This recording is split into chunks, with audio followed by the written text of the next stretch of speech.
Hello, Rebellion! This is Princess Jenny with a tiny correction in this episode. Right around the 3742 marker, I accidentally misgendered Double Trouble. I am so sorry. Pronoun slips happen. It happens to the best of us. I've been around non-binary and trans people for the vast majority of my life. I gender them correctly right before and right after, and, sometimes slips happen. So in that moment, I say, he got her out of the way when I should have said they got her out of the way.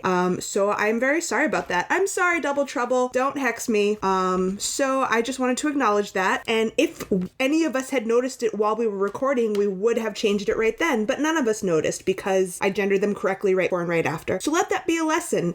When pronoun slips happen, don't freak out. Don't turn your life upside down trying to fix it. Just acknowledge it, apologize, and move on with your life because that's what's best for everyone.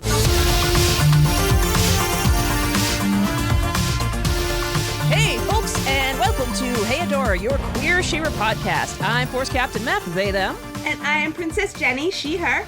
And today we are discussing Flutterina. Ooh.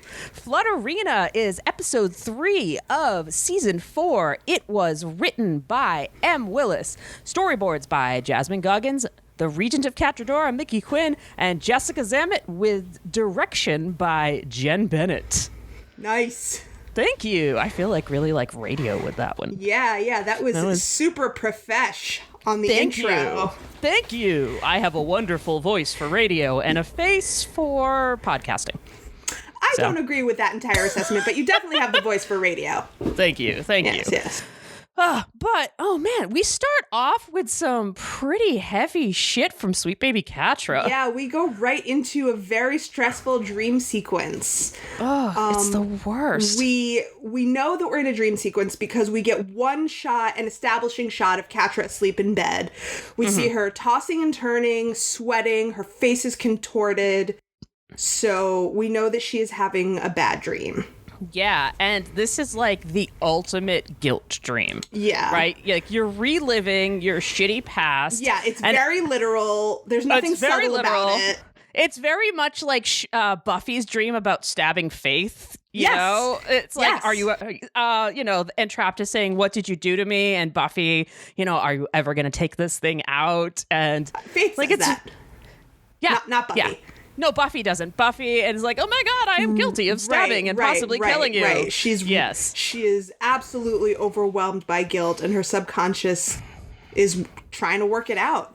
Yeah, and I mean, that's definitely happening. I mean, that's happening here with Catra, and Trapta says, what did you do to me? And then we have Adora saying, why did you do it? I'm like, damn, dude. Catra tries to run away, but she starts to get sucked into the portal's pull. And she's holding on as hard as she can, and she's crying, and she wakes up. Yeah, it's not subtle at all. There isn't even symbolism. It's purely literal.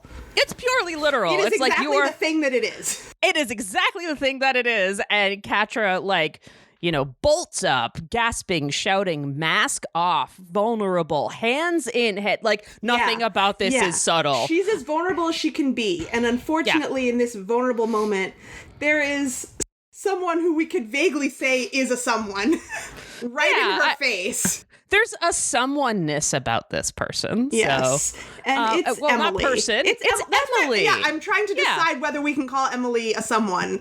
And I think we can. Roughly. I think so. But not a person, but a someone. Person, but a someone. It's Emily. Emily has some degree of personhood. Definitely. And actually, as traumatic as this is my first gayest moment because of Catra's pajamas.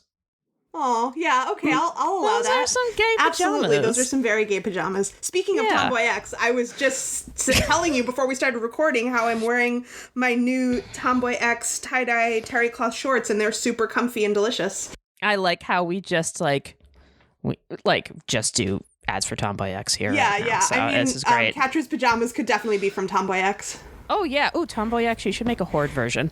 Anyway. Yes. And you should sponsor us. Yes, absolutely. So Catra freaks out with Emily. She yells at Emily, stay away from me. And what does she do? She attacks poor Emily. She slashes her right in her little metal maybe face. Robot face, yeah. In the exact same place. I think this must be intentional. She Yes. slashes her in the same place that she slashed little Adora when they were fighting as children over whether Yes. Adora likes Lonnie more than her. I also noticed that. Yeah, yeah. All right, look at us. That We're is, you know, sharp. like her gut instinct of how she lashes out when she feels the most threat. Yeah. Ow, and getting slashed in the face by a cat sucks, by the way. I can only imagine. I have never been slashed in the face by a cat. I was once bitten in almost that exact spot on the face by a special needs child who was having a sensory meltdown. Oh, and he ran to me for a gosh. hug. I thought for a hug because he was not violent. This was Yeah. not an attack. It was fully Right. like a sensory meltdown. Like we were out Right. on a field trip and he was overwhelmed and he ran to me and I instinctively went to hug him and shelter him. Yeah, and he yeah. just chomped down on my cheek. Oh my God. Did And you I- have to get like a tetanus shot and stuff? No, it didn't break the skin. Okay. But I think it was just like a sensory bear down kind of thing. Yeah. Very unexpected in the moment. Yeah, I mean, you never really expect a child to bite you in the face. No. But so poor Emily now, it's permanent. That's not going to grow back. No, yeah, I mean, you could buff it out, I guess. Yeah, but it's a little warrior mark. It's a little warrior mark. Yeah, I like and calling Emily scars reacts warrior marks. very much as if she can feel it. She's flustered. She kind of shimmies Yeah. around and runs away. Yeah, she acts like a flustered animal, right? Like, Yeah, like a to pet. use to use like a horrible phrase, like she acts like a beat dog. Yeah. Like, and I hate Very even much. thinking about that. But Yeah. But they are very good at portraying this moment yes, they are. And Emily is kind of coded as like a dog. as a sweet little pet. Yeah. Yeah. And then we Hmm. go straight to some credits. Credits. Are we gonna win in the end? All signs point to yes. Yeah, I think we will. My magic 8-ball. If Flutterina has anything to say about it, It's true. Flutterina is a really we're gonna meet we're gonna Flutterina, get who into it with Flutterina. I think is a really valuable asset to the rebellion. Well, Flutterina is a valuable asset to both sides, really. Oh man! Spoiler alert, Jenny. We've already seen the Dang. whole episode. I was being facetious. Oh yeah, sorry. I It's forgot where okay. I was. It's okay. We are a spoiler full pod anyway. Everybody we knows. are quite spoiler Everybody full. knows. But before we get to Elberon and all manner of wackiness ensuing, we are still in the fright zone. Yes, first we're in Hordak's lab. His inner sanctum. Yes, his wrecked sanctum. He's picking through some wreckage. And he's also missing Entrapta. Yeah, he really is. And was like talking to like This guy needs so much therapy. he needs so much therapy. It's like when you're like going through your shit after a breakup and you're looking Yes. at all the stuff that like reminds you of Yes. the person Yes. and you're just Even if it's just like broken crap. yeah, Like a exactly. chewed up pen or something Right. really You're like- pathetic. They're like, oh, they chewed on that pen. Yeah, he picks up this one very particular thing that at first we don't know what it is, but later on we see that this is Bo's surge device that he uses at various points throughout the episode. This little disc, this little tech disc. Oh, I But did not know that was Hordak- Chekhov's surge device. Hordak thinks it's something of Entrapta's, so he picks it up and he gazes at it as he says, "Was this your doing, Entrapta?" Or maybe that's just me thinking that that's what he's thinking. I don't remember if he actually said that. No, he did. You're right. Oh, Yeah. right, no, he does say that because then Imp pops up next to him like a parrot and repeats Entrapta, Entrapta, Entrapta while flying around his head. Right, it's like in movies when you hear the echoing forever. Right, Only right. it's literally another It's character like, hey doing man, you it. chose to have a pet parrot. That's on you.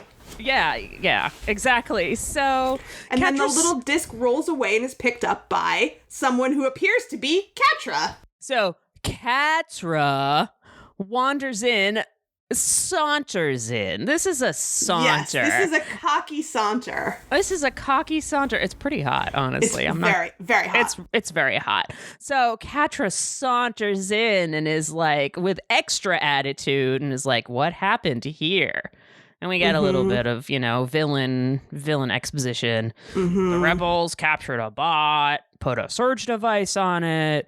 It decimated an entire squadron of our machines. And we have an extra snarky Catra dropping lines that we would never hear Catra say. Yes, this Catra is not even extra snarky. This Catra is like extra bold and detached from consequences. There's this coolness of like, I don't care what happens. I'm just going to call it like I see it.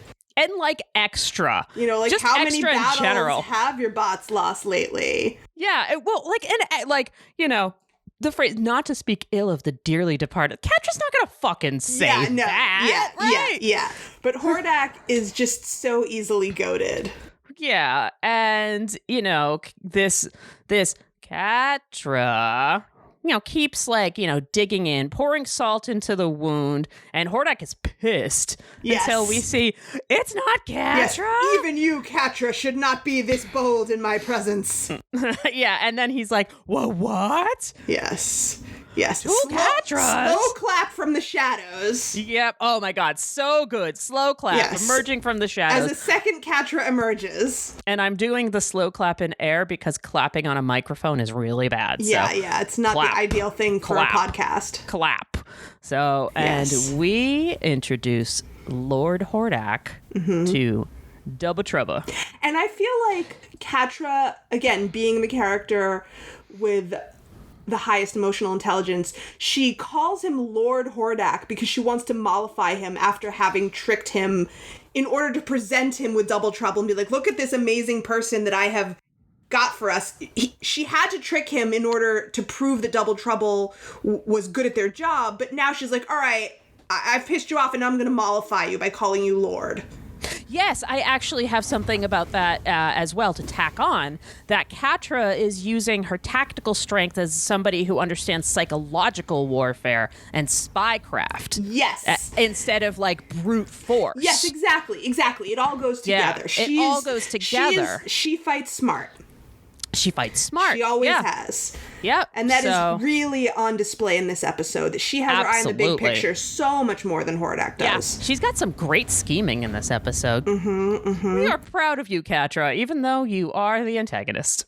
Yes, absolutely. And the show manages to show us that even in the Horde, the use of they-them pronouns is completely normal and requires no explanation or special handling. I know. It's this like, is Double Trouble. This is Double Trouble. They're our newest asset. You're like, okay, cool. Like, even bad guys. Even Hordak doesn't blink. Right. So, people take that as a lesson. Yeah. Even the fucking bad guys on this show aren't going to misgender people. Yeah, even the bad guys on this show are not as bad as the bad guys in our reality. Or some of the good guys. It's true. So Double Trouble takes a bow, apologizes for any rudeness, because they were just getting into character. Yeah, they were just feeling it out. Yeah. Hordak gives his angry emo man grunt, accepts the situation, because this is a good asset. Goes back to tinkering. And more exposition dump, and we learn that the bots were part of an occupation of Elberon. A failed occupation. But the rebels then seized the town. But it is of no consequence. I will improve our machines, and we will seize Elberon back.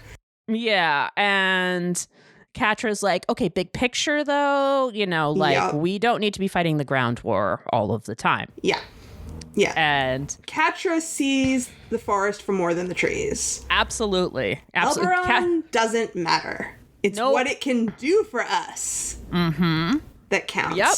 And they both look over at Double Trouble, who's just chilling there with a huge be gay, do crime grin. I know. As the music swells in the background. And we're like, what will Double Trouble do? Yes. What indeed, friends? Yes. What indeed? So that's an exciting little note to leave our Horde friends on as we shimmy over to Bright Moon.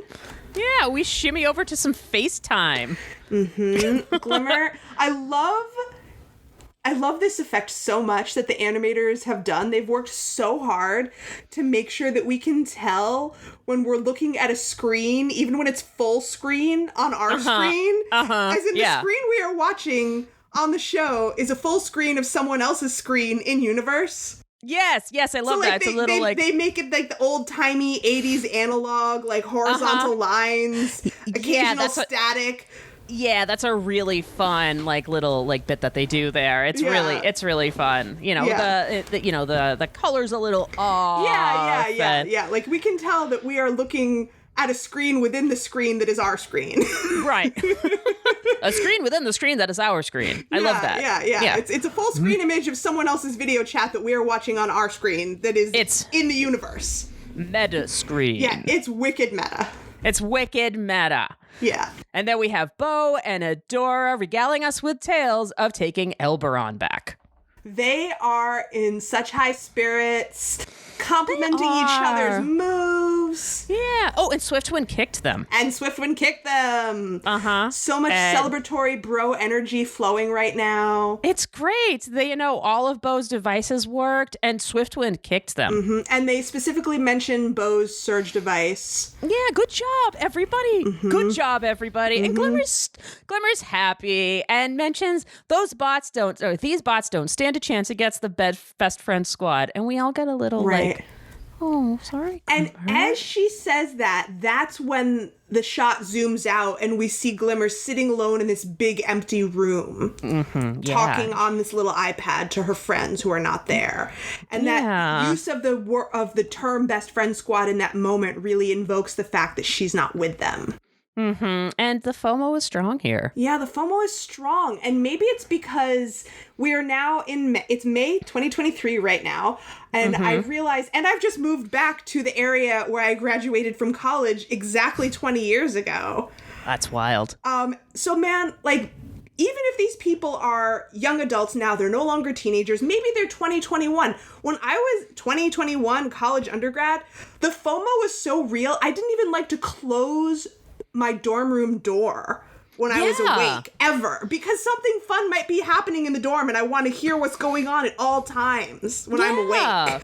Oh, yeah, definitely. Hey guys, what's going on? Did I miss? Yeah. You don't want to miss anything. You don't want to go to sleep because stuff might be happening. Yeah. So I can really feel Glimmer's, angst here because she really feels the weight of her responsibilities, but she just wants to be out there fighting the good fight alongside her best friends.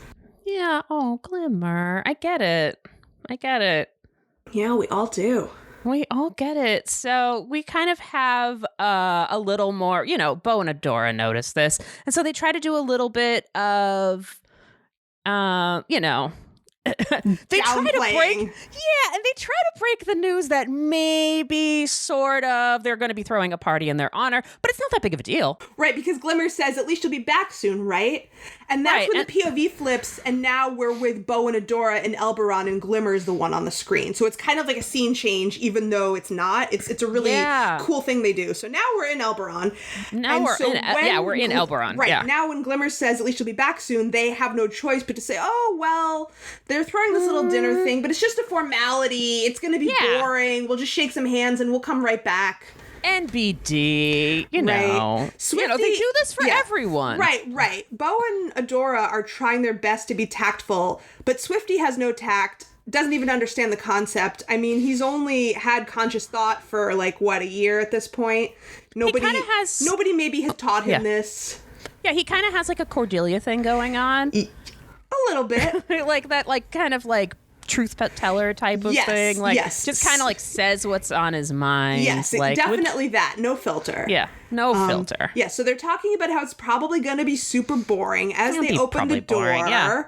And it's the party rules. Confetti cannons! Bam! It's such a good party. There's music. There's food. There's frolicking children on the destroyed horde cannons. There's tiny people playing the lute, which brings me to my Professor Smartbrain moment. Yay!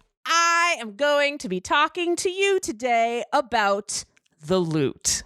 Awesome. I am excited. Awesome. I was hoping that you might have something to say about this musical style. I do. I'm going to talk about the instrument, not the musical style. Okay. But the musical style is very reminiscent of, Baroque and Renaissance style dance music, which I did not do any research into. I just kind of know that from my brain. So I did do research into the lute. So, Jenny, what is a lute? Well, what isn't a lute? So it's a pretty broadly defined category of instrument. So the family of lutes are defined as any stringed instrument having strings running in a plane parallel to a sound table. What the fuck does that mean? Okay, so it includes plucked instruments like guitars, mandolins, ukuleles, banjos, bouzouki, sitars, bipas, gekken, and bowed instruments like the erhu, the viol de gamba, violins. Yes, my favorite. I love the viol de gamba. It's a great instrument. And members of the violin family, violins, violas, cellos, double basses, all of those. And a little fun fact, because of this, folks who make and repair these types of instruments are called luthiers. Wow, that's a cool word. Yeah, it is. I've had, for example, I have to take one of my mandolins to a luthier to get it replaced. Wow. Because it's jacked up. Can I admit something totally embarrassing? Yes, you can. I'm not a music person, so it's not that embarrassing, I guess. I thought a lute was a specific type of flute. So I was so wrong. I was so wrong. No, they rhyme, so that's fine. Yeah. I had no idea what this was, yeah. But we are actually, and so here's fun things about this family of instruments that we are calling lutes, and then we're going to kind of narrow it down. So the lute goes way back. So there's evidence that lute family instruments go back as far as 2200 BC and ancient Sumer. They are literally old ass Sumerian instruments. Yeah, there's believe it. Evidence, there's evidence of lutes and sick lute shredders in art from Mesopotamia. And lute players kind of always knew how to party. This is a really fun fact. And Sumerian pottery and clay statues show lute players were often naked when they were performing. Right on. With sexuality as part of their performance. Kind of like Flea from the Red Hot Chili Peppers. Sure. For example. Sure. And there are paintings in ancient Egypt of lute players accompanied by, and this is the quote here, singing and dancing girls with their instruments. So lute players have pretty much always been rock stars. Nice. Yeah. But yeah, it's pretty cool. Fuck yeah. But what we're talking about right here is the European lute. So, love when they have the big family and then they kind of just crunch it down to one. So we're talking about the European instrument called the lute. So what's the deal with that? So what Western folks know as the lute actually comes from an Arabic instrument called the oud, which is an awesome instrument that I really want to play. It's so cool. So it's a short-necked, pear-shaped, fretless instrument with 11 strings that you hold and play like a lute. You kind of hold it up to your chest and, you kind of play you use a pick. It sounds sexy. It's sexy. It's a cool instrument. So the oud was introduced to Europeans in 711 during the creation of Al-Andalus, which is also called the Arab conquest of the Iberian Peninsula or the Moor invasion. Mm-hmm. But I like calling it the creation of Al-Andalus. So Spain and Portugal, or Al-Andalus, was a cultural hub. And one of the first music schools was established in Cordoba. Cordoba is also very famous for producing guitars now. Right. That's why the 12-string Spanish guitar is a thing. Yeah. Right? I mean, that's a super fancy technical type of instrument. Guitars come from lutes, and the Spanish were the ones that did the thing. And there's a whole history of that I'm not even going to get into. So the oud was played with a plectrum, or a pick, but it's not like a guitar pick now. It's not like kind of roundish triangular shape. It was more of an oblong shape and quite thin. Because it was an eagle feather. Jenny, an eagle feather? They legit played with the hard end, the quill end of an eagle feather. Wow, that is so badass. That's so fucking cool, right? Obviously I need to be playing this instrument. Yeah. But then it's since, went to bone or wood or plastic.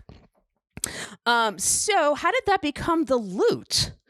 So as the oud spread across Europe with trade and whatnot, it was adapted for European musical tastes and standards. So frets were added for players to play in Western musical modalities. So you can essentially play it in the way that in the Europeans style play. that you're used to. Right, exactly. Different kinds of scales and such like that. Right. More strings were added, and instead of playing it with like a sick eagle feather, it was actually dropped. Like the playing with a pick was kind of dropped in favor of playing with fingers, like finger picking. And it was an insanely popular instrument. I believe it. Because it was so versatile. Yeah. I mean, like it's well suited for vocal accompaniment. You can pluck it or you can strum it. It was portable. It's kind of easy to get along. And it sounds really fucking cool. It's a cool instrument. That is I love the lute. A lot of fantastic information. Yeah. So the lute kind of fell out of favor in the later Renaissance as other instruments started becoming more popular. There are a couple of theories about that. One, sometimes instruments just fall out of favor. Sometimes, like instruments like the pianoforte and violins are louder than the lute. The lute's not a very loud instrument, so it's kind of getting drowned out by more modern instruments. But folks still play them, particularly folks that are into early Western classical music. And of course, the oud is also still played in so many different styles. So this is another fun fact. One of the first things that comes up when you Google the lute is, why is the lute no longer popular? So I thought that was pretty interesting. Yeah. I have played a lute once. Only once. Cool. At a party with some folks that were really into Western classical music, and I was very drunk. And I played funk chords. That sounds pretty righteous. Yeah, I was like, let me see that thing. I'm going to play funk chords. And I played like Prince chords. And I thought it was rad. I agree. But I have no external... no one has It's a cherished memory. Come on, that's all you need. Let's go with that. It's a cherished memory. Yeah. It's a very cool, very fun instrument to play. And I would like to give a big thanks to Brandon Acker's YouTube videos on the Renaissance lute and the oud. I'm going to include links for the videos for folks to watch so you can hear the kind of the two instruments and see them and see how they kind of progressed from one to the other, or I guess shifted from one to the other. Nice. And it's really cool. So that is my Professor Smart Brain moment on the lute. Fantastic. Thank you. It was really fun researching. I got to listen to a lot of really cool music. Yeah, I bet. I'm so glad I actually know what a lute is now. Yes, it's like an old-timey guitar. Yeah. Definitely not a flute. Definitely not Just a flute. because it sounds the same doesn't mean it is the same. That is a false cognate. It is a false cognate. I actually do not know what the derivation of the word flute is, and I don't know if it comes from the same place as lute, but... It probably doesn't. Probably doesn't. It's not important. But we should probably get back to the party. Let's get back to the party. So this Bo is a and dope Adora party. are trying to take all of this in. And they go back and forth in this really adorable way saying, it's a party. It's a big party. And it's for us. It's a big party for us. Yeah. And Adora's like, is this a thing? Like... Yeah, Adora cannot fathom the idea of a party being thrown for them as individuals. Like, her brain is completely overloading. Yeah, which, I mean, I don't blame her. I mean, she hasn't even been aware of the concept of parties for very much of her life. Yeah. Let alone the idea of a party being thrown in her honor. Right, yeah. And in your honor party versus just like, it's a festival party. Right. It's It's the spring festival, it's the harvest festival. Or even a birthday party. It's like, okay, well, everyone has a birthday. But this is a party honoring you. Yeah. She is totally overwhelmed. She's totally overwhelmed. And in this moment, some people enter who I am calling the town matrons. Ooh, I love that. Yeah, even though they are introduced in the script here as two random separate people, one of whom is the mayor and one of whom is a random townsperson, we see them next season very much presented as a couple. So I'm calling them the town matrons. Yeah, and they're definitely, I actually have that like as one of my gayest moments is same. Lesbian party town. Yeah, tall and small. I mean, come on. Yeah, and I love them. And you know, there's like the mayor of Elberon is this like kind of almost like Castaspella kind of vibes, like.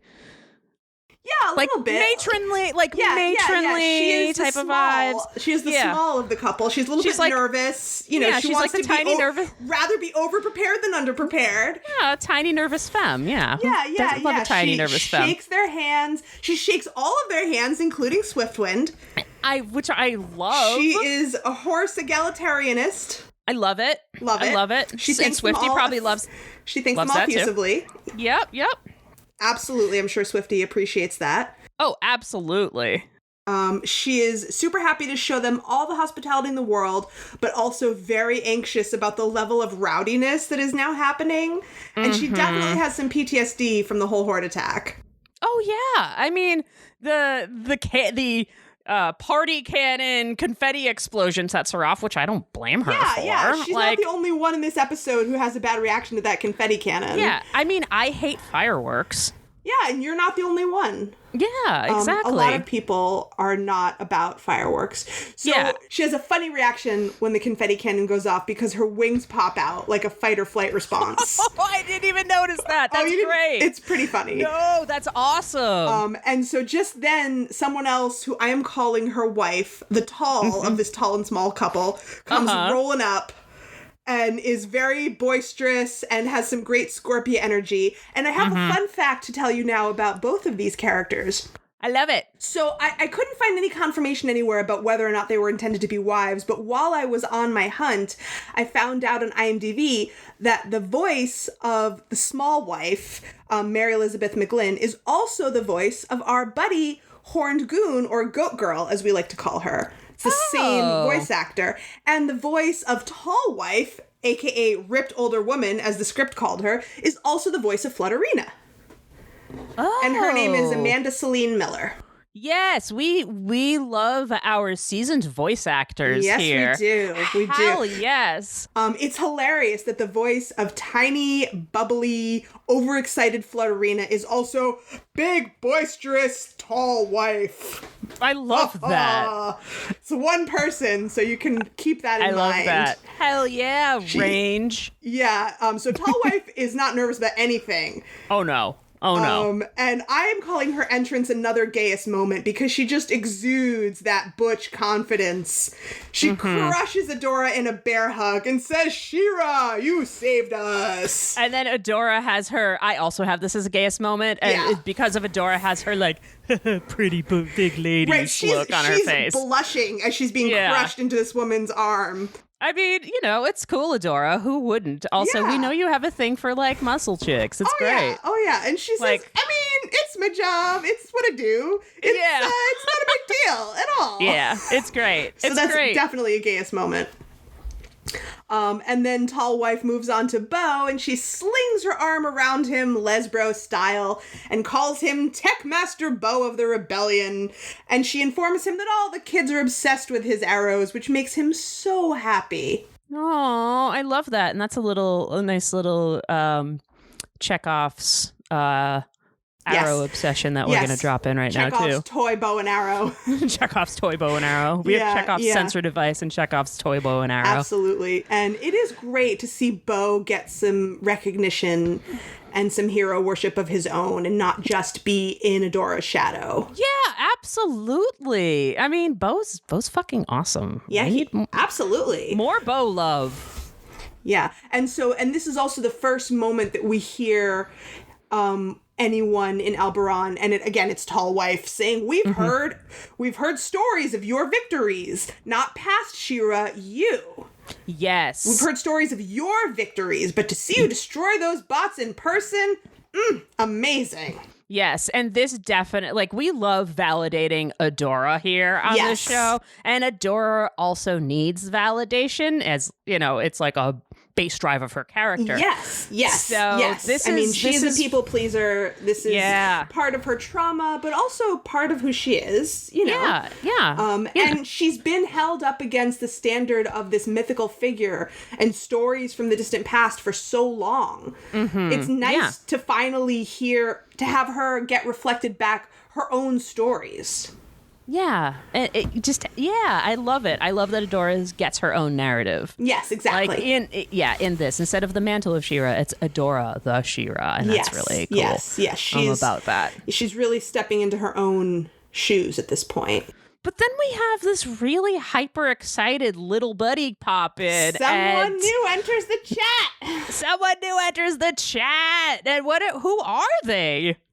It's Flutterina! What? I have some fun facts about Flutterina.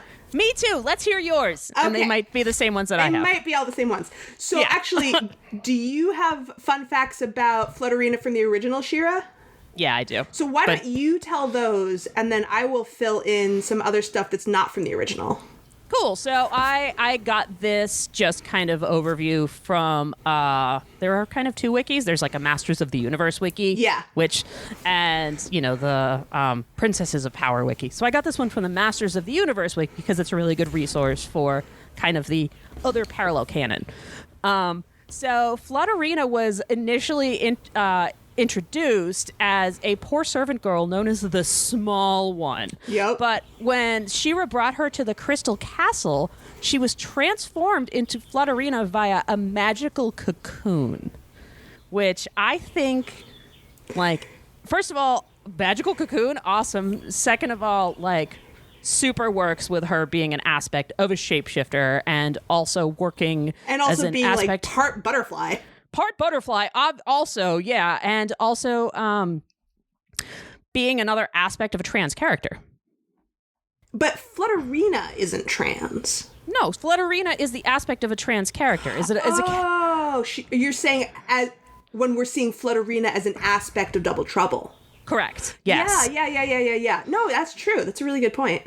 Yeah, so Flutterina in the old school show could hover and fly, was essentially like an anthropomorphic butterfly. Kind of had a fairy thing, but much more of like a butterfly than a fairy thing. And her butterfly wings were powerful enough to disperse enemies when she beat them at full power. She could turn into a butterfly. And here's another kind of nice nod to the original that they do. She could control butterflies and use them as messengers or spies. Yes. So that was the kind of like, here's who she was in the old school one. But Jenny, it sounds like you have some fun facts. Yes, so I have a few more fun facts about our new reboot, Flutterina. Cool. So these facts are all from the contemporary She-Ra wiki. So in an interview, apparently Nate Stevenson had said that he wanted to include Flutterina, but couldn't figure out how to do so until coming up with the character of Double Trouble. And he described Flutterina as being Double Trouble's idea of a parody princess. Oh, I love that. And so then, as to the question that has been widely debated, and there's no hard consensus on this, as the question, is there a real Flutterina out there somewhere, or did Double Trouble just make her up? So Jacob Tobia's headcanon about this is that Double Trouble sent the real Flutterina on a scavenger hunt with a great super sparkly prize at the end, and then added that there really is no prize and that Flutterina is still out there looking.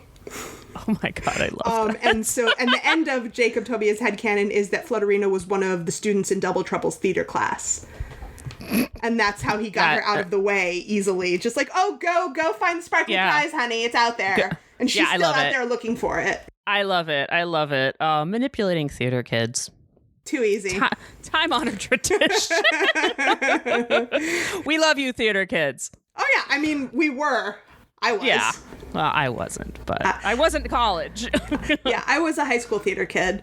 Yeah. Because that's how I found the gays. Oh, yeah. I had an alternate path, but yeah, there are many paths to the gays. Yes, but I do have a theater degree, so I did end up becoming a theater kid. Well, we all do eventually. If you're gay, you end up becoming a theater kid eventually. So True. So here we are with Flutterina, aka Double Trouble. So we're going to refer to her as Flutterina when she is in Flutterina form. Yeah, I think that's fair. Otherwise, That makes it'd be way too confusing. That's way too confusing. Yeah, so we have Flutterina because Yes. for all intents and purposes, she is the character Flutterina. Yes. So she's just love bombing. Mm-hmm. Like she's Praise totally bombing. Praise bombing. She is praise bombing. You know, you fought the Horde, you united the princess, you saved Etheria, you are just the coolest, like total fangirling. And Adora's like, yeah, I guess that was pretty cool, huh? So then Flutterina's like, one day I'm gonna leave Elberon and join the rebellion and fight side by side with you and make you pancakes and, you know, just be your sidekick, and then maybe we can like go bowling together and like, you know, all of that, like so little sister Adora meets fangirl energy. Just eating this up with a spoon. Oh, like, yeah. if Glimmer were there, she would be rolling her eyes and be like, all right, sis, we feel you, but like take a breath and take a step back. She would be at like giving the like kind of skepticism and context needed in order for Flutterina to like, she'd be like, this is kind of shady. Yeah, you know what I mean? Because I have one bone to pick with this episode, and I understand that like it would fall apart with this level of scrutiny, but like no one in Elberon is saying, who is this girl? This is a small village. This girl just appeared out of nowhere. But I guess with Jacob-Tobia's headcanon, it makes sense if there really was a real Flutterina. Right. But so if there was a real Flutterina, then you can't just whisk her away without talking to her family first. Right. Like in Legend of Korra, they pick up a stray orphan, Kai, and he wants to join them. And they say, well, we have to talk to your family first. Right. And, you know, he makes up a fake backstory and it falls apart very quickly and the truth comes out and he does end up going with them. But like, no one for even a second says, well, what about your parents? What about your family? Should we talk to them? Do you have their permission to leave? She's like 12. Right. Yeah. And nobody says anything ever. Maybe she's just like, oh my God, I'm someone's cousin who died in the war or something. I don't know. Right. So like we have to let it go because we have to. But you know, I thought it was a little odd that there was, and you're right, Glimmer not being there is crucial to this lack of scrutiny. Yep. But you know, obviously laying it on thick is just right for Adora. And Bo and Adora both, you know, believe the best in everyone. They're not going to question this apparently wholesome child who adores them. Mm-hmm. And also, like, why would you? And also, they're making cakes. They're making me cakes. Right. Me, of course, being She-Ra cakes. Right. Who wouldn't want to, like, you know, continue to hang out with all these rad people? Yeah. And Flutterina practically has an orgasm from shaking hands with Adora. I know. And her wings also pop out. Apparently, it's a response to all kinds of shock. Yeah, it's yeah. So wow. I mean, and, you know, it's just, this is the best party ever. Everyone's, getting down. And the me cake comes out just as they're trying to screw their heads back on straight and be like, all right, this has been great, but we should really get going. We told Glimmer we weren't going to stay long, and oh my God, there's a me cake. Yeah, and then they get fully sucked right back in. They get fully, and also I just really, I keep bringing it up because I love the, like, first of all, the idea, and also just the phrasing of me cake. Yeah. You know? Yeah, there's a me cake. It's great. So. And so we have a great little party montage with this like lyrical, folksy, pre-modern European music playing in the background, which even though it's not similar in terms of the tune, it's similar in terms of like the mythical time period that it seems like it comes from. It reminds me of the Pod Village music from the Dark Crystal. Yeah, it's very much in that vein of like, let's take, you know, European medieval frameworks for fantasy and make vaguely European medieval and Baroque and Renaissance-y kind of music. Yeah, the kind of music that could not possibly be displeasing or discordant to anyone. It's just sort of flowing happiness. Yeah. So we've got this great little montage of the party. Bo does a card trick that wows everyone. Adora turns into She-Ra and puts Flutterina on her shoulder to rehang a fallen banner, and everyone applauds like, all right, calm down, people. It's just a banner. Swiftwind has his mane and tail braided with flowers. She-Ra lifts a bench of kids over her head. And I loved that part. General dancing and merriment. Everyone is having such a good time. And then the musical montage ends with Bo and Adora still in She-Ra form, sitting together and having a drink. Yep. Aww. And this is when, again, Adora brings it back to her main emotional theme of the episode. She says, "This is so fun. They've got stories about me. Not some long ago She-Ra of the past. Me and what I did." Yeah. And I love Bo's response of, "We should rescue Elberon more often." Indeed. Indeed. But of course, nothing good can last on Etheria. No, or anywhere. Or anywhere. We can't have nice things. Joy is fleeting. Yes. Small Mayor bursts in, yelling, "It's the Horde!" Oh, no. There's another bot headed this way, bigger than anything they've ever seen before. And, then we have a little hubrisy moment. It's just a tiny bit. But to be fair to Adora, who is immune to people chanting your name? Yeah. And she's never experienced anything like this. Yeah. And, people she hasn't been coached or prepared or anything. No. And so she's like, you know what? Just keep partying. I'll go take care of this. You're under our protection now. Yeah. Just do it. Y'all are fine. Yeah, and the whole crowd starts chanting She-Ra, She-Ra. Yeah. And who, like I said, who would be immune to that? Yeah. And I have another gayest moment here. Ooh. When the small mayor says, "Are you sure we shouldn't evacuate the town?"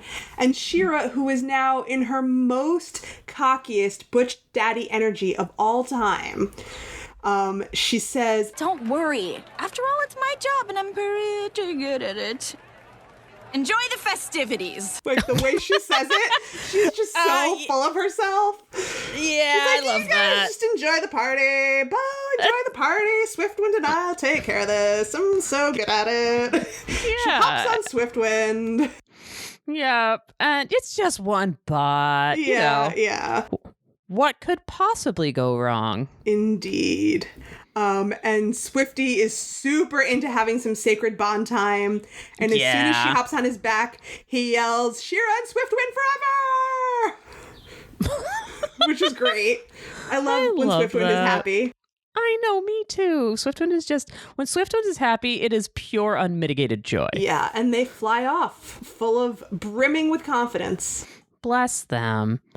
And what could possibly go wrong? Well, here we go. This is exactly what could possibly go wrong. So what happens?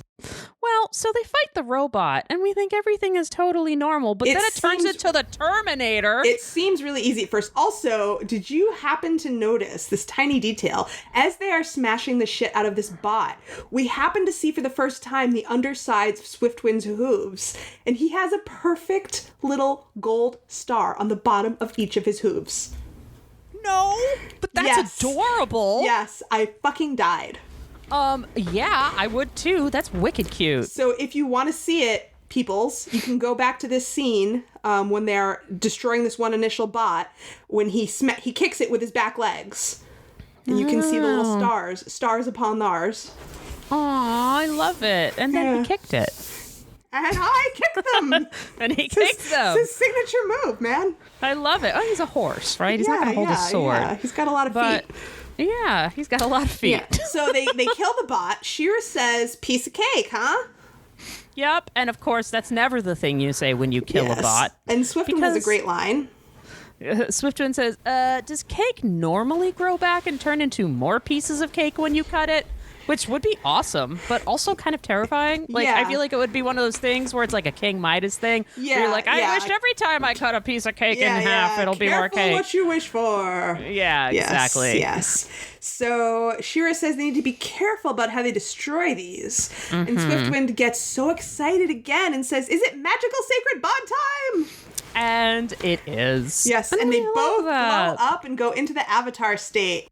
Yep, and they carefully smash them and they destroy them. Yes. They do a great job together using their magical sacred bond, magically sacredly destroying the cold multiplying machines. Yes, and even at this point, Swiftwind is starting to think that maybe that might have been too easy. Yeah, and Adora's like, no, we're awesome. No, we're just that good.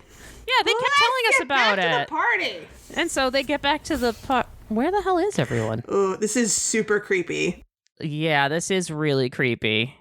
Also, like when when we see Elberon again, they also use Elberon as like a really super creepy place. I think it just lends itself to being like kind of a weird, creepy place. Well, because it's like when you're in a place that has such joyful, boisterous energy one moment, and then you come back and it's just like hauntingly deserted. Yeah. That stark contrast is very unnerving. Mm-hmm. It's like you came back to the upside down version of it. Yes. It's like, are we still in the same dimension that we just were in, or did we stumble through a portal? Yeah, it's like the evil dimension where everybody has goatees. Sure. Yes, exactly. Yeah. Yes, and Swifty wonders if maybe this is one of those parties that Bo told him about where people hide and then jump out and yell surprise.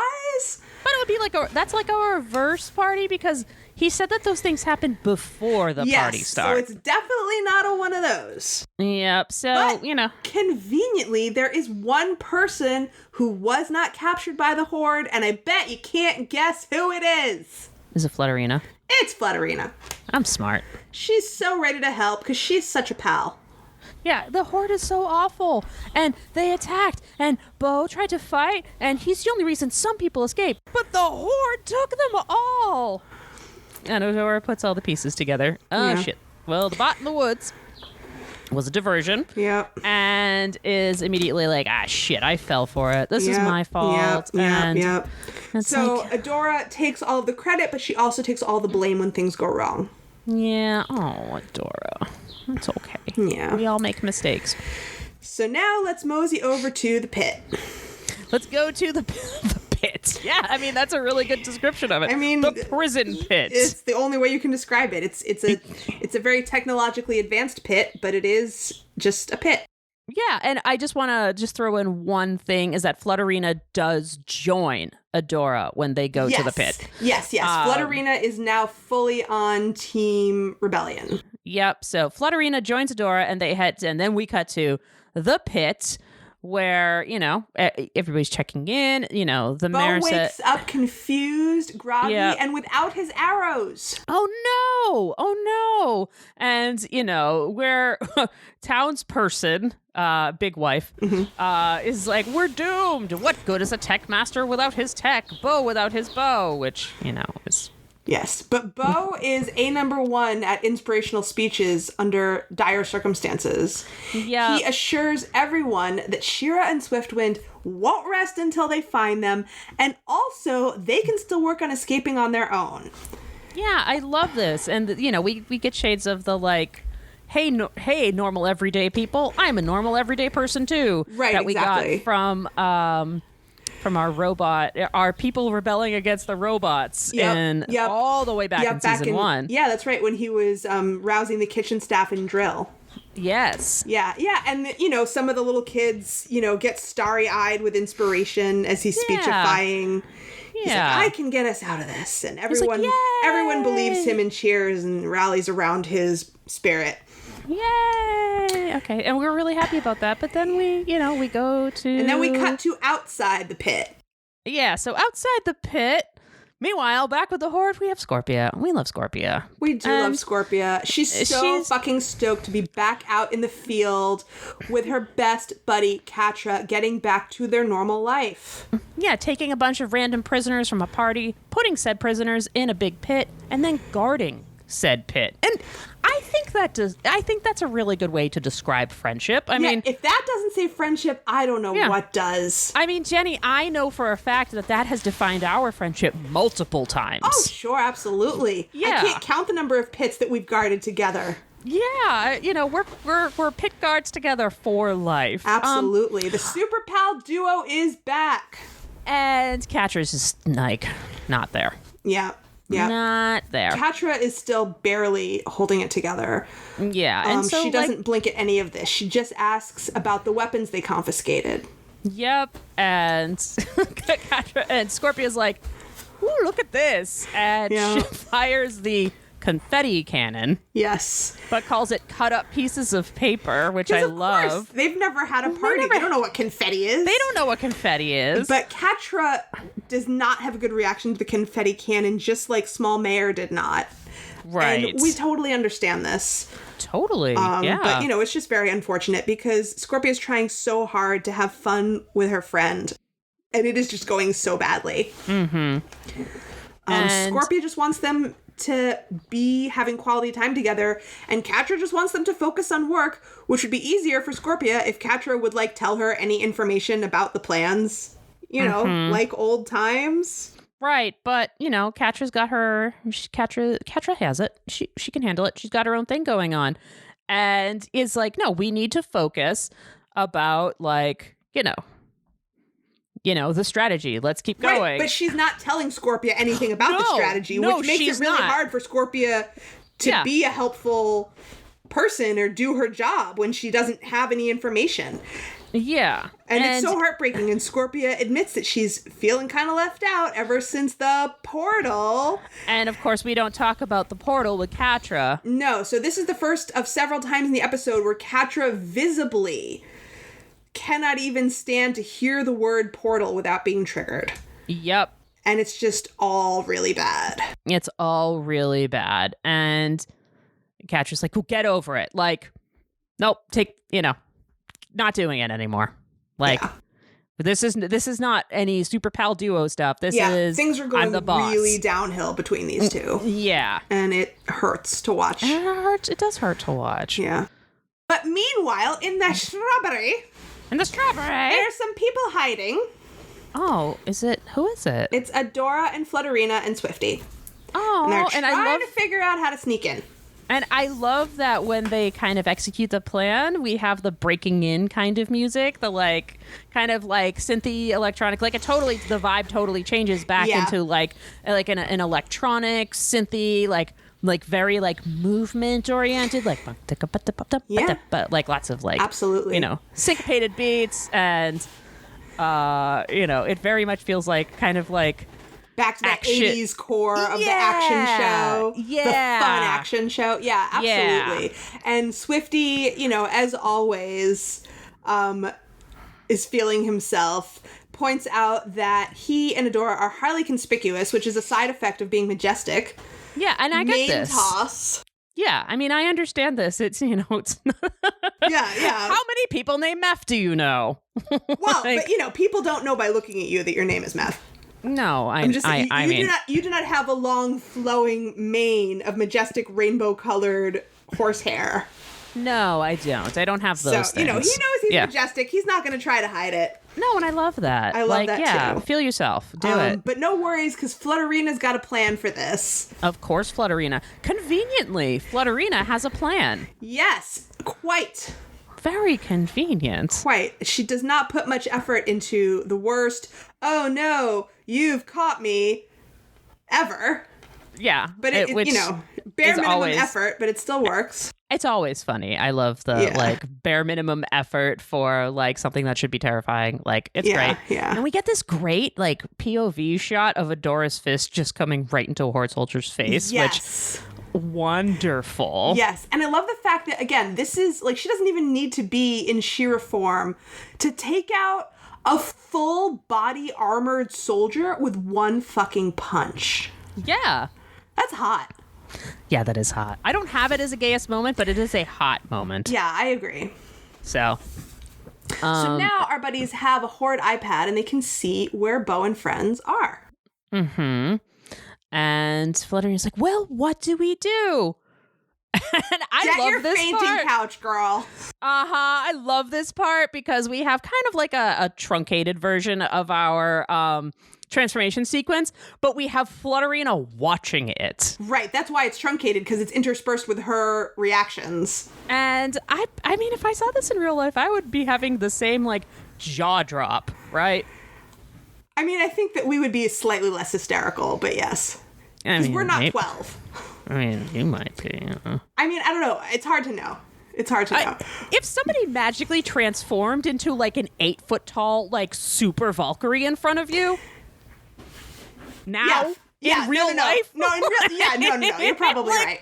Yeah, you'd be like, what? Like every single like thing in your brain about how you understand reality to work. Yeah, but she lives in a would world where she melt. knows this happens. Oh, It's, sure. You know, Oh, sure. It's funny. Oh, it's sure. meant to be funny.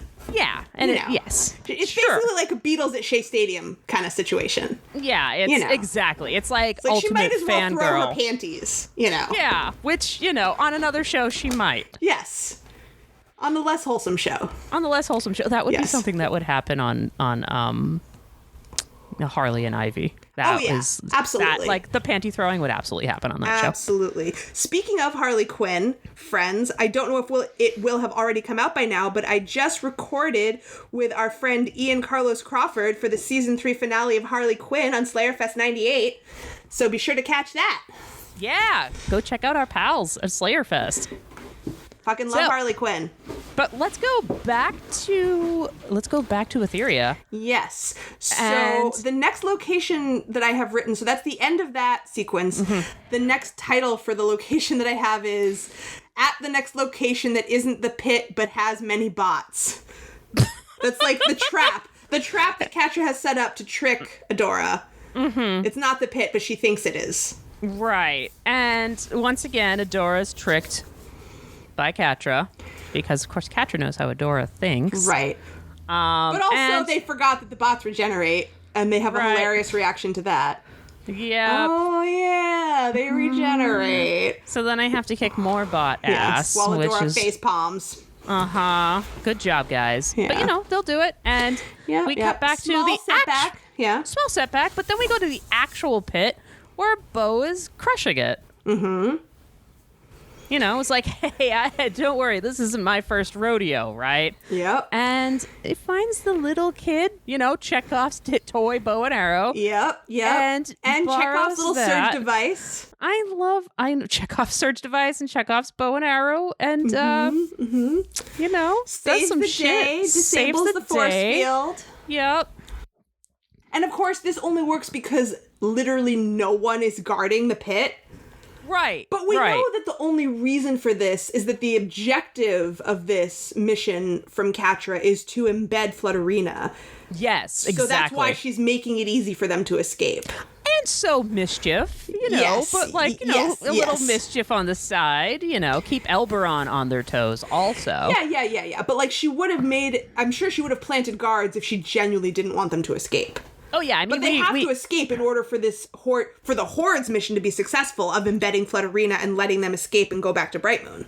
Right, exactly. And then we have our first and only meeting of Adora and Catra in this season. That's right. I did say at the end of last season that they never meet in all of season 4, and that was wrong. They do meet this one time. But the way that they frame this is very interesting because they have a huge physical distance between them. So much so that when we kind of do an over-the-shoulder shot from Adora, Catra is very, very tiny, and they're pretty much just yelling at each other.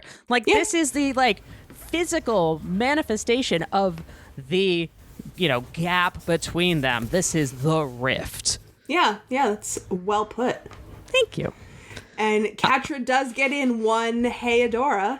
It's a really good one. A really good one. This is like a top 5 Hey Adora. Yeah. It's a really good one. It's loaded. It's loaded. And their whole interaction is, it's very personal. Mm-hmm. It's very, full of pain and angst. Thought I'd have to kidnap another town to get your attention.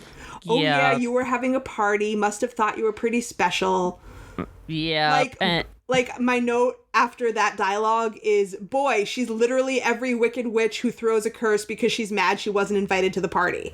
Oh yeah. Oh, definitely. And also the way that she says party, it's like, first of all, she spits it out, with complete disdain. Yeah. But also she says it like it's a word that's kind of new for her mouth, because we know it is. Yeah. So, it's two big thumbs up for AJ. That is some really good voice acting there. Mm-hmm.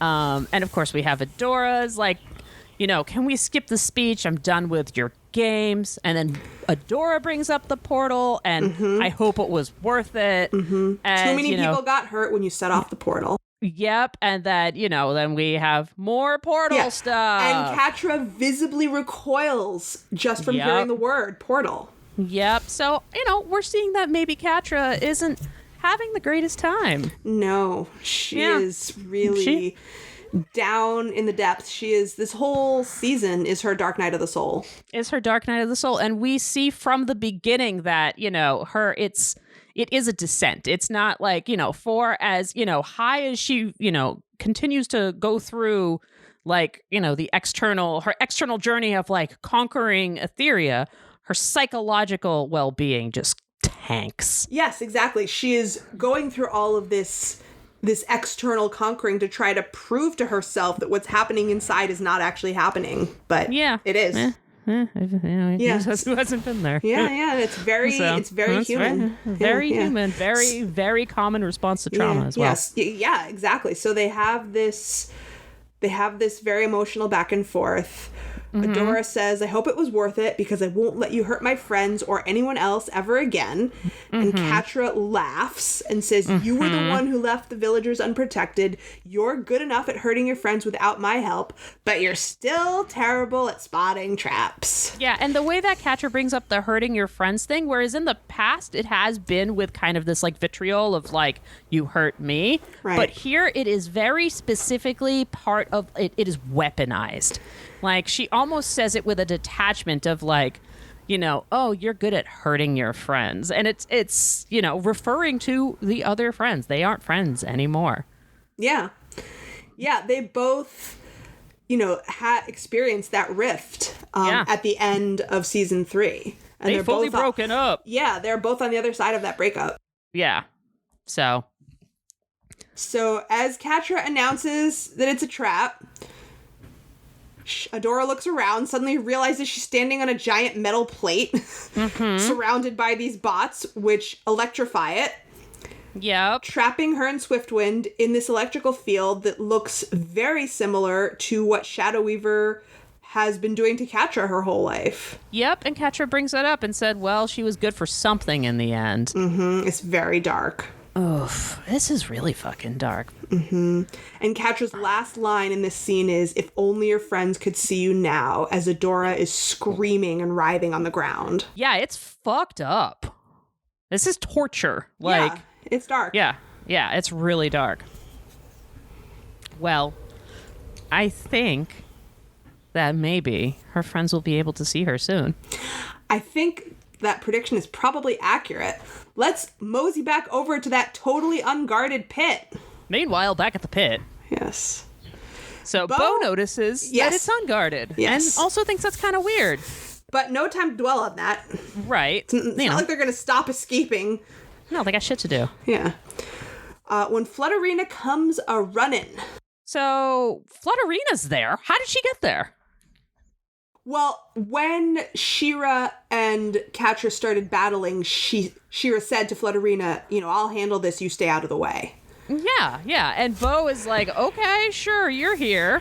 That's fine. Yep. So Flutterina leads the rebels back over to where She-Ra is in need of assistance. Catra is enjoying some quality time, taunting her ex. Yep. Which, you can tell she is enjoying, she's in a fucked up way. This. She's enjoying saying this. She says, Adora, your whole self-righteous hero thing is getting old. At least I finally found a way to shut you up. Yeah, and I mean, like, this is, like, super mean, but, like, it's also, like, kind of, like, hot, mean lesbian shit. Yeah, so I'm, like, I'm a little screwed up. It's fine. Yeah, we all are. It's fine. I can't disagree with that. Yeah. They're working out their shit. There's many ways to work through it. Yeah, sometimes it's, And just as Catra is getting into her stride, whap, a rock hits her right between the eyes. Yep. You get away from She-Ra! Yes, and once again, I note that even though Flutterina calls her She-Ra, Bo yells Adora. So, Bo, Catra, Glimmer, the people closest to her always recognize her personhood. They always call her Adora, even when she's in She-Ra form. Yes.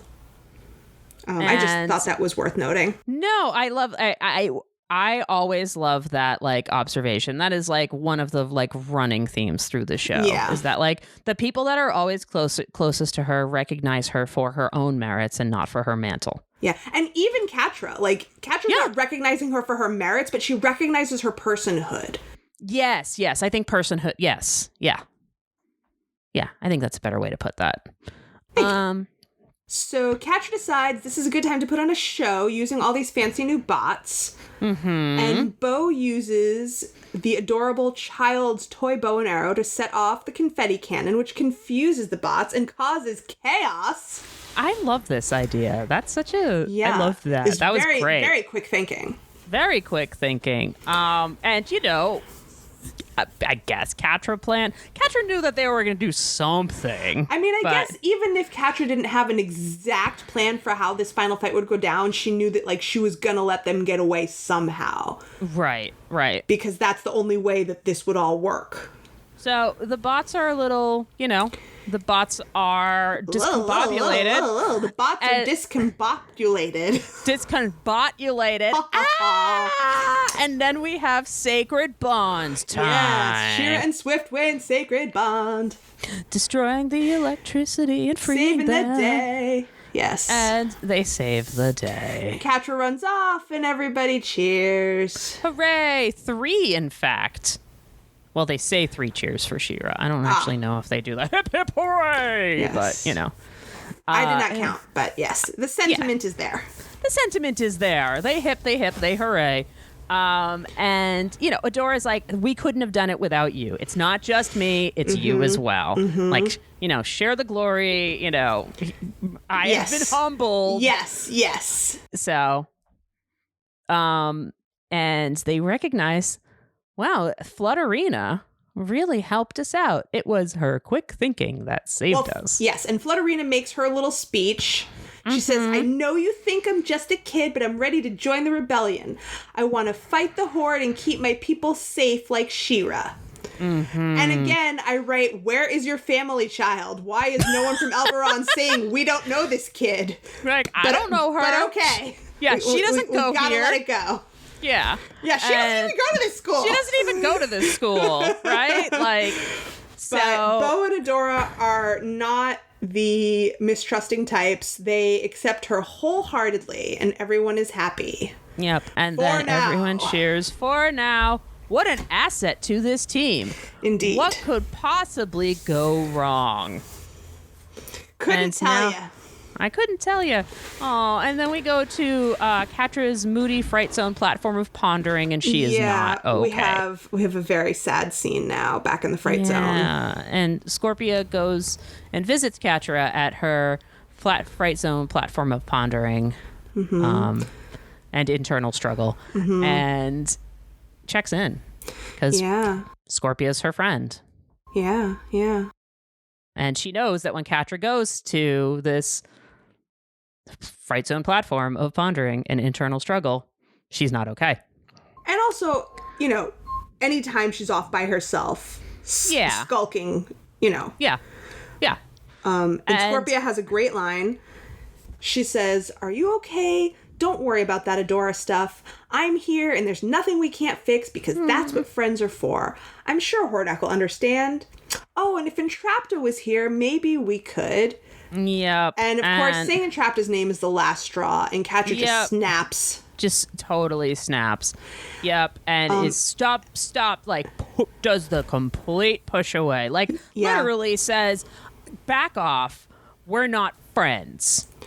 And she stands up and she's like standing over Scorpia and like yelling down at her, yelling in her face. Yeah, and it's fucked up. And she's like, Scorpia, we're not friends, and keep Emily out of my sight. Yeah, well, and it's just... there's like, I want to paint the scene here a little bit because yes, please. There's some beats between those two lines that really matter. Yeah. So first, Catra says, stop it, stop badgering me, stop hovering over me, just back off. I don't need to explain myself to you. We're not friends. And there's a few beats of Scorpia reacting to that. Like her pupils get so small in that way that in animation it shows that someone is frightened and reacting to something. She looks absolutely terrified. And she just sits there in stunned silence as Catra storms away. And then after a few beats, Catra sort of does a half turn and she says, "Oh, and Scorpia?" And Scorpia turns around with this hopeful look that is so heartbreaking because you know that there's nothing good coming. But Scorpia thinks, oh, maybe she's sorry. She's going to say she's sorry. And what Catra actually says, and this final line is said from Catra mostly in shadow. She says, "Keep Emily out of my sight or I'll sell her for scrap." Understand? Mm-hmm. And then Catra walks away. And Scorpia says nothing, but her eyes narrow in this very particular way as she turns back to stare out into the abyss. Like maybe she's just finally beginning to accept that Catra is a toxic friend who's never going to give her what she needs. Yeah. Just like a toe in the water of that acceptance. Yeah. I feel like this is the first moment of Scorpia starting to sort of like flirt with the possibility that this friendship isn't going to give her what she needs. Well, this is also like, before this, I would argue that Catra's attitude towards Scorpia was kind of grumpy, like kind of jerky, but grumpy. Yeah. But this is cruel. Yeah. This has really crossed a line. Yeah. And the scene ends with Scorpia sitting alone on the edge of what I have titled Catra's emo moonscape brooding platform. Ooh, that's a good name. But I like your name too. I like both. I think they both work. Yeah. The moon is a really big part of that. It is. Of that picture. It's a big moon and it's beautiful. And Scorpia is just so sad. Mm-hmm. Yeah. And then we kind of go from this like really like dark emotional moment to Swiftwind singing some Red Swiftwind songs. I love Swiftwind songs. Yeah, we get to have one final happy scene back in the woods with our pals, walking back to Bright Moon. Yeah, Sacred Bond, saving the day. Yep. Swiftwind songs. Yep, gotta love it. And Flutterina's like, totally like, I can't believe it. Me, Flutterina. Just like, okay, dude, got it. Best day of my life. Yeah, best day of my life. She's really feeling herself. Yes. Yeah, and whereas Adora's not really feeling herself and kind of wraps. Little glum. Yeah, but she wraps up. She, not so subtly wraps up her emotional journey at the end of this as well. Which is, I put everyone in danger because I thought I could handle it myself. I was so excited that everyone was treating me like a hero, I forgot how to act like one. Yep. And Beau was the one who got her to talk about what she was feeling because he, as another one of the most emotionally intelligent people, checks in with her. And he's like, hey, buddy, what's going on? And so that's what got her to express all that. Yep. So she says all those things and Beau says, hey, Elberon's safe. And we got a new recruit for the rebellion. Yeah. And Adora's like, yeah, you're right. I couldn't have done it without you. Thanks, buddy. Yep. And it's like, anytime. Let's go home. And we think we have our nice victory moment here. Yep. And then we have this like little cut to the Horde where Hordak says, did it work? And Catra is like, haha, like a charm. The plan is underway. Yes. And as she's saying that, the shot fades back to Flutterina and Adora's voice saying, welcome to Bright Moon. And we see Flutterina seeing Bright Moon as Catra's voice says, those idiots won't know what hit them. And Flutterina's eyes briefly flash green in case anyone has not yet picked up on the fact that Flutterina is double trouble. What? And she blinks with her what? Membranes? Nictitating membranes! Yay! Dun, dun, dun. Yeah, and oh no! And we're all screwed. Well, did we? Chaos will definitely be sowed. Chaos will definitely be sowed. Wackiness will absolutely be ensued. And Jenny? Yes, Meth. What did we learn today? I think we learned that you can't always trust new people at face value 100% of the time. Yeah. That's one tough lesson. That's a tough lesson. You might be a trusting and loving person, but not 100% of the people in the world are. So get to know new people a little bit before you trust them 1,000% with the keys to your heart, your life, your vulnerabilities. Yeah, your literal kingdom. Your literal kingdom. Yeah. We also learned that being praised is great and deserved, but it also doesn't mean that you don't still need your friends. Aww. Yeah, I love that. Thanks, buddy. These are good lessons. Well, folks, if you liked what you heard and you want to infiltrate Bright Moon with us, you can like and follow us on Apple Podcasts, Spotify, Google Podcast, or wherever you get your podcast fix. You can also find us on Twitter, Instagram, TikTok, and Facebook at HeyAdoraCast, or you can email us your suspicions at heyadoracast@gmail.com. And also, don't forget to review us on iTunes, because that helps more people find us and gay scream with us. Yes, review us in all of the places. We love hearing how much you love our gay screaming, because we love yours. Yay! Ow. And I heard a rumor that we have a Patreon.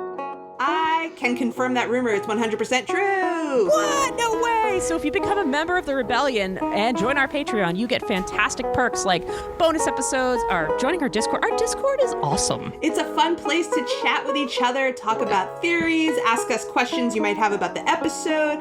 Just have fun community times with our little Rebellion. Yeah, we love fun community times. You also get exclusive playlists, Patreon-only live watches, which are a blast. We watched Old School She-Ra last time, and let me tell you, you should absolutely watch some Old School She-Ra with us because it's fun. Yeah, it's always a great time. It's always fun. And Princess Jenny, I heard that you may have some story time, maybe some story hours. It's always in the works. It's always in the works, and we have so many more things in the works over in Patreon land. So you can find a link to our Patreon as well as this week's Spotify playlist, Flutterina, in our show notes or at heyadora.gay.